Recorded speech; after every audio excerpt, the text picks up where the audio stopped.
Welcome to On Deck. I'm Tyler Redmond. As always, make sure to like this video, subscribe to this channel, hit the bell for notifications so you can stay up to date with everything going on in Braves country. And today, we welcome in from 680 The Fan in Atlanta, Kevin McAlpin. And Kevin, I know you're extremely busy with the playoffs coming up soon and, of course, with your family, so I appreciate you taking the time, man. Yeah, of course. Always happy to do it. I've got, we don't read calendars very well around here. We're going to have a baby the first day of the postseason. So poor planning on my part, for sure. Yeah, for sure, man. I'm just happy you could do this interview. And congratulations, by the way. Last time you were on here, we were talking about the baby being due somewhere near the postseason. Now here we are, right? Yeah, no, it's come quick. And I guess it's come a lot quicker for myself than my wife, who, had to be middle of summer in the southern Atlanta heat pregnant. But we're getting there, and, we're excited to finally meet our little girl next Wednesday coming up. So only a few more days. Our final weekend of a family of 3. It's kind of hard to believe. Yeah, I know Max is excited. I know he's ready for it. Yeah. Well, he is. Let's talk about baseball real quick. The biggest worry for the Braves this entire season has been the pitching, the starting rotation. How confident are you going into the postseason what we have right now? Well, it is the biggest unknown for this team. There's no doubt about it. I mean, you're counting on Max Fried, who's got right around 50 big league starts under his belt to be your number one. And now you're going to count on Ian Anderson, who has a grand total of 6 major league starts, and Kyle Wright, who's been the hottest hand of the 3 going into the playoffs. That's your 3 for the first round.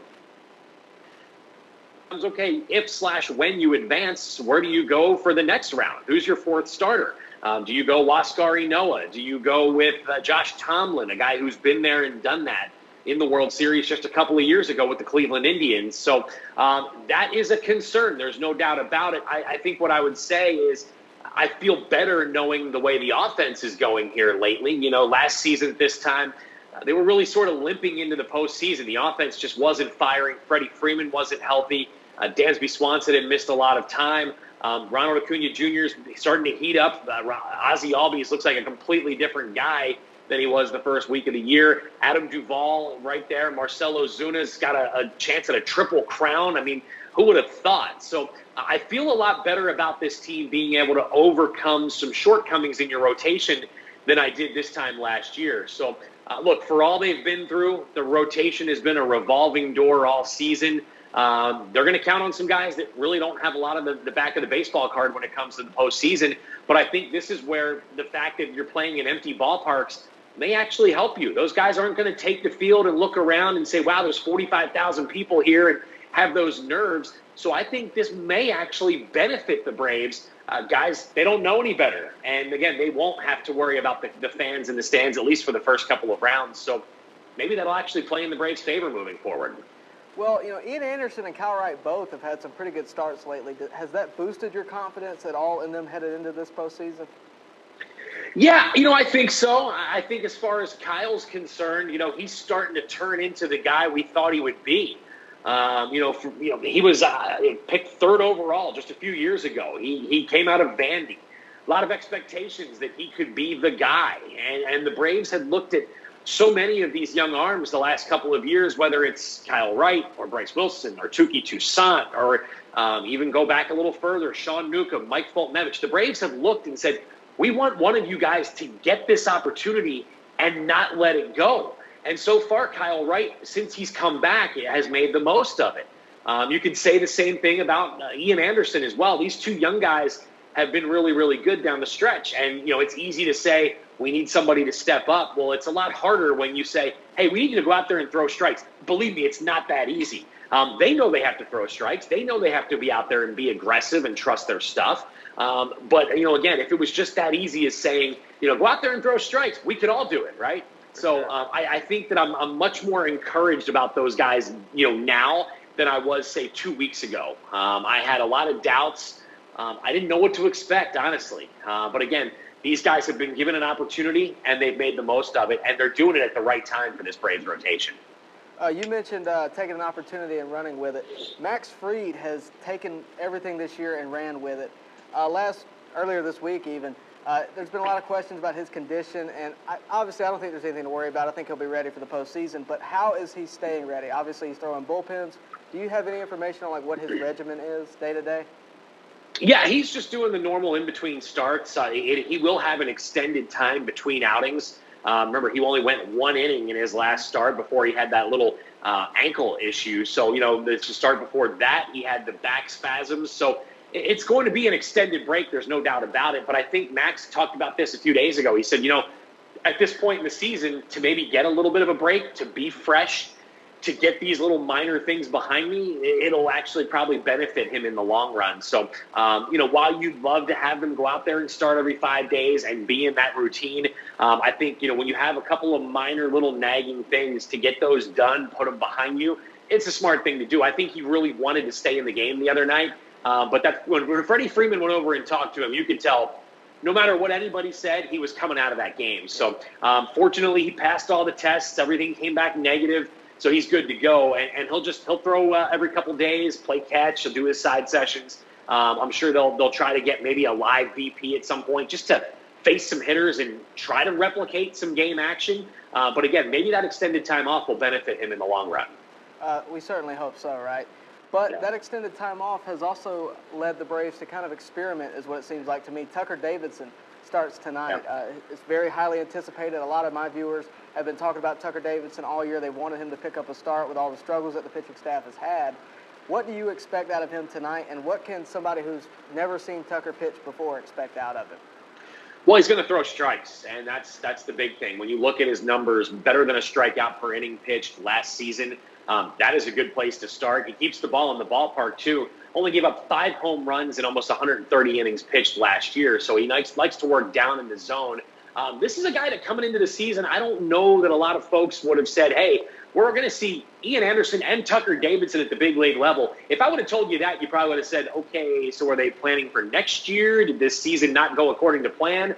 But for all that this rotation has been through to find guys to come up and get their opportunities, look, it's a very low-pressure situation for Tucker Davidson. Tonight's game is, I don't want to say it's meaningless. You want to win every game you play, but you've already locked up the 2 seed. You can't fall any further. The standings aren't going to change.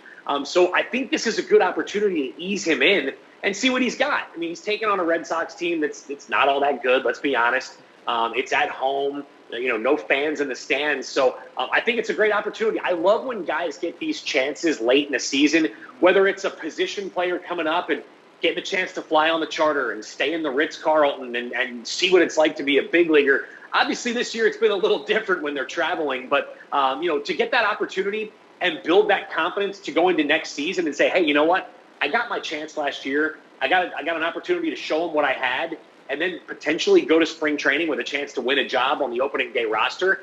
And then, I think what you look at is these young guys can say, hey, look, you don't have to go out and get that big frontline starter. We can do it. Ian Anderson, Kyle Wright, Bryce Wilson, Waskari Noah, Tucker Davidson, whoever it might be, they can give the organization that shot in the arm and say, hey, here's what you don't have to pay your starters next year, so maybe you can go out and re-sign a Marcelo Ozuna or somebody else like that to bring them back in the mix. So it's a very low-pressure situation. I think this is a great opportunity to ease him into the big leagues.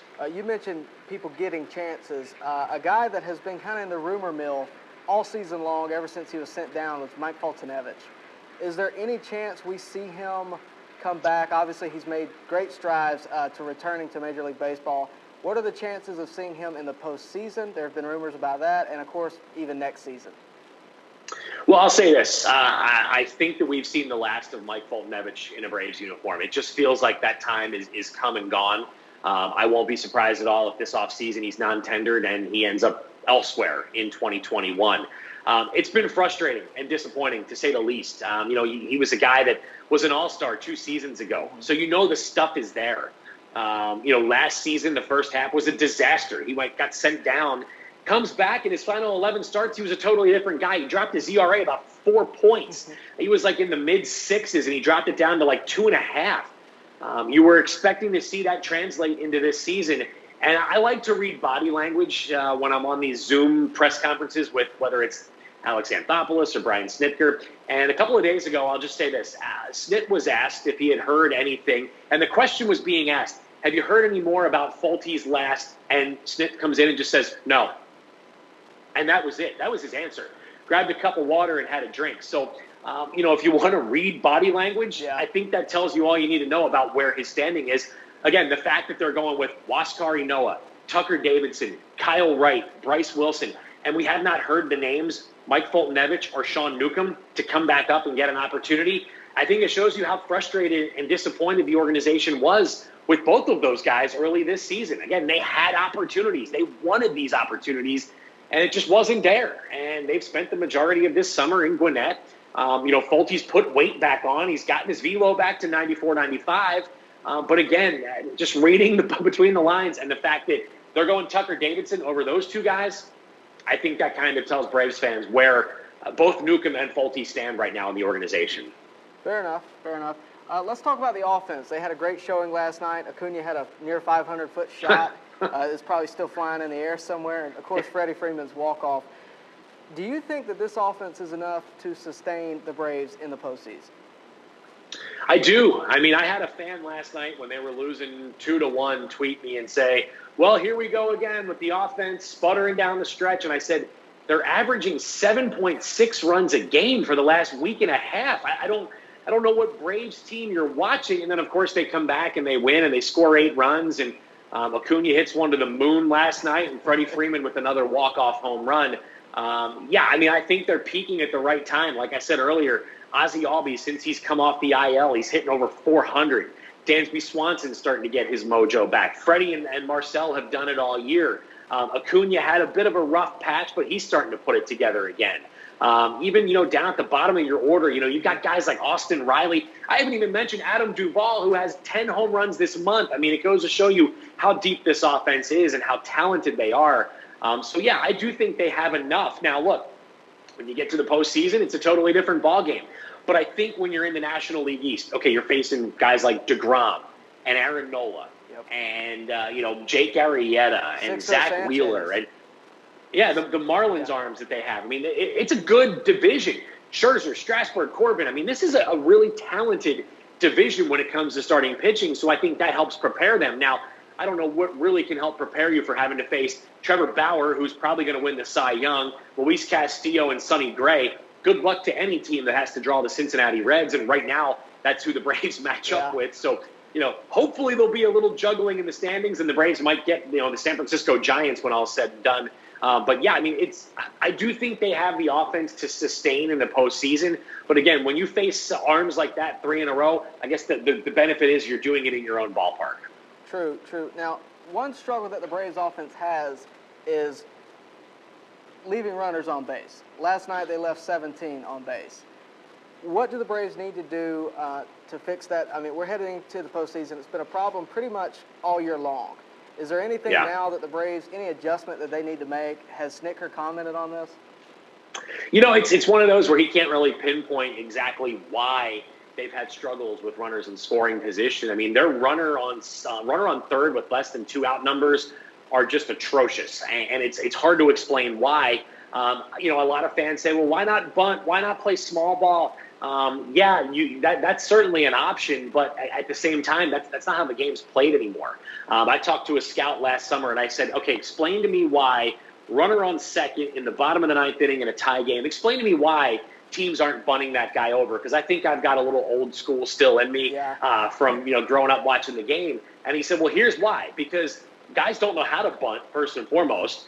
Second off, if they get the guy to third, okay, you've sacrificed 1 out. The next guy more than likely is going to strike out. So teams are much more willing to take a chance on a guy splitting the gap or putting the ball in the seats than they are having a guy bunt and try to get a runner. It's just not the way the game's played anymore. That's not an excuse for the Braves. It's across the game. I mean, it really is. Unless you have that speedy guy, that Billy Hamilton, there's I'm drawing a blank on his name from the Phillies, Roman Quinn. Unless you have a guy like that can drop down a bunt and may actually beat it out when all's said and done, it's just not the way the game's played. But again, I think they have enough veteran hitters in this lineup. They know what they have to do. And again, more times than not, they're putting the ball in the stands. So you see what you saw with Freddie last night. And he did admit it. He was trying to hit the ball out of the ballpark, which Freddie doesn't often do. Freddie likes to just, put the ball in play, go the other way, and settle for a base hit. But, I just think that's sort of the mentality of teams across the game right now. Love it or hate it, and I think part of me deep down inside kind of hates it, but it's just the way the game's being played these days. Well, Kevin, you've been with the Braves for a while now. Have you ever seen a Braves offense to this caliber? I have not. No, I mean, I've been here since 2012, and we've seen some good ones over the years. You know, I think back to when the Braves added the Upton brothers. You thought that was going to be a really prolific offense. You had Evan Gattis. Of course, Freddie Freeman was still a relatively young Freddie Freeman at the time. Even when I started, you had Chipper Jones, who was in the final year of his career. This is certainly the most talented, deepest lineup I've ever seen here in Atlanta. And I even think back to the time when I covered the Phillies. They were sort of at the end of their run. You know, they won the World Series in 08. They got back in 09. And then 10 and 11 is sort of when things were, you know, they had hit their peak and they were going downhill. But think about the offense they had in Philly that I covered. I mean, they had Jimmy Rollins and Shane Victorino and Ryan Howard and Chase Utley, Carlos Ruiz, Raul Ibanez, Jason Worth. It was a deep offense. But as far as, you know, power top to bottom, I mean, look, at the end of the day, if you're an opposing pitcher, there's no opportunity when you face this lineup to settle in. You can't afford to make a mistake, or it's 1-0, like you saw last night, and Ronald Acuna Jr. is putting the ball on the concourse. So, I mean, you don't have a way to ease yourself into this lineup. I love the fact that Freddie's hitting 2. I liked him hitting 3, but I like the fact he's bumped up in the order. You know, in a 60-game season, it doesn't give you a whole lot more at-bats, but you spread that out over 162, and you probably get 30, 35, maybe 40 more at-bats. And for a Freddie Freeman, that makes a difference. I mean, look at his numbers. That's a game changer. So, no, I've never seen anything like this, and I've seen some pretty good offenses over the years. And you know, for Braves fans, you probably have to go back to 2003 for anything close to what you've seen resembled here on the field this season from a power standpoint. For sure, a fundamental part of that offense has been Marcell Ozuna. You mentioned him earlier. Do you think the Braves? One, do you think the Braves have interest in him? And two, do you think they'll spend the cash to bring him back next season? Well, I certainly think there's interest. I mean, you're crazy if you don't have interest in this guy. He has fit in since day one of spring training. I think he's been a great guy for Acuna, Albies, Camargo to look up to. He's really his presence has paid off in the clubhouse, and it's a much different clubhouse atmosphere than it's been in years past, of course, because the guys are spread out and they're not spending nearly as much time with each other. But still, he's had a big-time impact on this team. I've never seen a guy psych himself out for an at-bat more than Marcell Ozuna. I mean, you see him, he's talking to himself, he's talking to his bat, he's banging himself in the head when he takes a pitch right down the middle. The Braves have a lot of money coming off the books this offseason. So, yes, I do think they have what it takes to keep him here. I think he likes it here. I think for the Braves, there's two priorities this offseason. Number one is finding a way to keep Marcell Ozuna here. And 1B of that is locking up Freddie Freeman to a long-term extension. And the last thing you want to do is have Freddie go into 2021 as a lame duck and have him be in his last season and have all the talk all year. Are you going to re-sign? Are the Braves going to re-sign? I say get it done this offseason. Make it happen. You don't have to worry about any of the business side of things spilling into the offseason or, heck, allowing a team like the Dodgers to say, hey, you're a Southern California guy. Let's bring you home. Let's have you play here. Or even the Angels, who have spent so much money on their offense over the years. That's what I would fear, is that a team like that could say, hey, the Braves haven't had a chance to re-sign. They've had opportunities and they haven't done it. They're crazy for that. So, yeah, I think those are the two top priorities, and at least one of those will get done. And it won't surprise me at all if Alex Anthopoulos is aggressive and just says, you know what? We're not playing these games when it comes to money. We also threw this out here in Atlanta. Chris Domino, who I host the pre and post the pregame shows with, he had a great point. He said, "What if Freddie Freeman the Braves come to him and say, we're going to give you $150 million?" And Freddie says, "You know what? I'll take 130, but that $20 million, you're giving that to Marcell Ozuna, and that's going to help pay his contract." Chipper Jones did it over the years. Chipper took less money to keep other guys locked up in Braves uniforms. So Chipper and Freddie, they're best friends. That won't surprise me at all if something like that ends up happening. That would be awesome. You mentioned the clubhouse atmosphere. The other day, we see the Braves celebrating for clinching the division, and they're wearing T-shirts that say "Respect Atlanta" on them. How different is the clubhouse attitude about the postseason? Because last year, it almost felt like we were just happy to be there in a way, and this year, it's we want to win. Would you agree with that? Yeah. I would. 2 years ago, they were just happy to get in. They had shocked a lot of folks. Last season, it was like, hey, we got in, and now we've done it again. They're not just happy getting in, believe me, what I tell you. They're just getting to the playoffs. It's like, okay, we got in. We have a chance to extend our season, but this is not the end-all, be-all. They have bigger goals, bigger sights down the road. And I think they had that a little bit last season. They had a chance to beat the Cardinals, and they didn't do it. And I think they were frustrated because Freddie said, we had a team that could have gone to the World Series last year, and we didn't get the job done.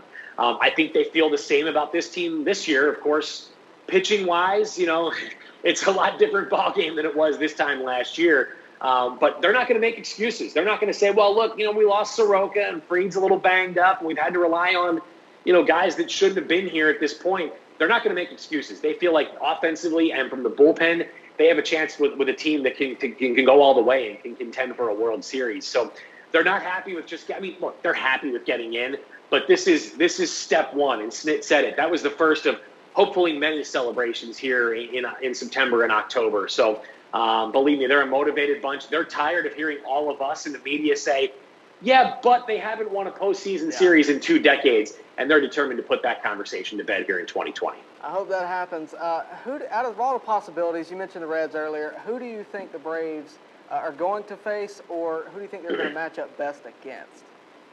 Give me the San Francisco Giants all day, any day. What scares me about the standings right now is there's still a chance you could see the Miami Marlins, and we've seen some of their young pitching, and that's not going to be a cakewalk. That Marlins team, I said it in spring training. I said this is going to be a much better team than I think people are giving them credit for. They've got young arms. They added some really good offensive pieces this offseason. They go out and bring in Starling Marte at the trade deadline. I love that move. I don't think enough people realize how good of a ball player Starling Marte is because he was in Pittsburgh all those years. But he is a really darn good ball player. So I think that of all the teams they could match up with, give me the Phillies or the Giants right now. I don't want to see the Reds, and I don't want to see the Miami Marlins. But as we've joked about here in Atlanta, I'm not going to tempt fate with the baseball gods and say, hey, give me this team, because all too often when you do that, you end up getting eliminated by that team. So the Braves will take who they can get, but, man, I don't want to see the Miami Marlins. They are a scary team. They are. Sixto Sanchez, I think, surprised a lot of people. And who would have guessed that, we talked about, the Marlins maybe a week ago, talking about the last series they faced with the Braves this year. And who would have guessed that series would have so much on the line? During the offseason. Nobody could have seen that coming when the schedule came out. Braves fans looked at it and said, wait, we get the Orioles, the Mets, the Marlins, and the Red Sox for the Final Four series? This is going to be easy. And the season came down to the final week. You legitimately entered play on Monday with the NL East on the line between the Braves and the Marlins, and nobody saw that coming. So, again, they're playing with house money, which is why I think that makes them a dangerous bunch. Well, Kevin, I'm going to leave you with this. This season has been strange all the way around because of COVID, because of the shortened schedule, because of the loss of pitching, the opt-outs, everything that's happened this season. How much credit do the Braves and really every MLB team all the way around deserve, for one, making it this far without having the season canceled, and two, with the Braves, all of their success that they've had so far? How much credit do you think that the organization deserves as a whole? Yeah, Alex Anthopoulos and Brian Snitker, I said it on the air a couple nights ago after they clinched, this might be Snit's finest job. When you think about all that's happened, Max Fried is your last man standing from the rotation. And that was a rotation that in spring training was like 7 or 8 guys deep at that point because you weren't sure how they were going to round it out. So when it comes to pitching, and you were without Ozzie Albies for over a month, Ronald Acuna Jr. was banged up. Freddie Freeman missed all of summer camp with COVID-19. He had 104.5 fever. This might be the best job that Snit has done in his time as manager with the Braves. So they deserve a lot of credit, and Alex as well, for putting this team together, for bringing in Marcell Ozuna. The talk all offseason was, how are they going to replace the offense they're losing with Josh Donaldson? Well, you've got a guy who literally, with 2 games left to go, has a chance to win the NL Triple Crown. That hasn't happened in the National League since the mid-1930s. So think about that for a second. And then as far as around Major League Baseball, you had the Marlins outbreak in that first weekend, and a lot of folks were saying this might bring the season to a grinding halt. And then you have the Cardinals situation happen.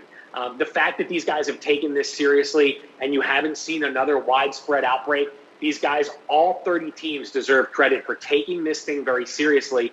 I don't want to say that what happened in Miami and St. Louis was a good thing, but maybe at the end of the day, it was an eye-opener for other teams to say, you know what, we can't mess around. We can't screw around on the road. We can't go out to dinner with our friends or, go out and, get a couple of beers after a game like we're used to doing.